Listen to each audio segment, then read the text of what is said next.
જો તમારે કોઈ પણ દૂધ બગડી જાય તો દૂધને ફેંકી ન દેતા. આ ગરમીની સિઝન છે તો દૂધ બગડી જવાની બહુ શક્યતા છે.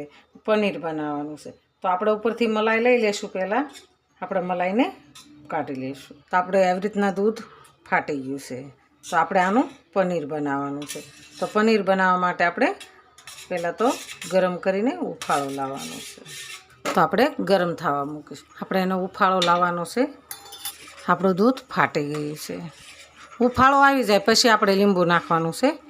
ગરમ થાય ને પછી આપણે ગરમ થઈ ગયું છે તો આપણે એની અંદર લીંબુનો રસ નાખીશું.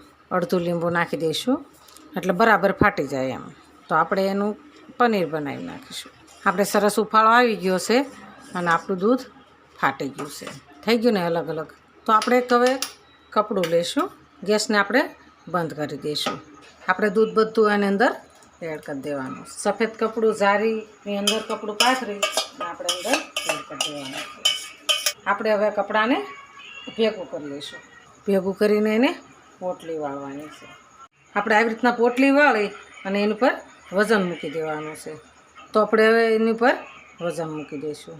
વજન મૂકી અને 1 કલાક માટે નીતરવા દેવાનું છે. એટલે સરસ એનું પાણી બધું બહાર આવી જશે. તો આપણે એને સાઈડમાં રાખી દઈશું. આપણે એની અંદર 1 ગ્લાસ પાણી નાખીને પનીરને ધોઈ લઈશું. ધોઈને આપણે ફરીવાર પોટલી વાળી દઈશું. પોટલી વાળીને ફરીવાર દબાવી દઈશું. પાછું આપણે વજન મૂકી દઈશું. એમાં ખટાશ ન રહે એના માટે આપણે ધોવા પડે. તો આપણે ધોવાઈ ગયું છે. આપણે એને સાઈડમાં રાખી દઈશું. આપણે પનીરને ખોલી લઈશું.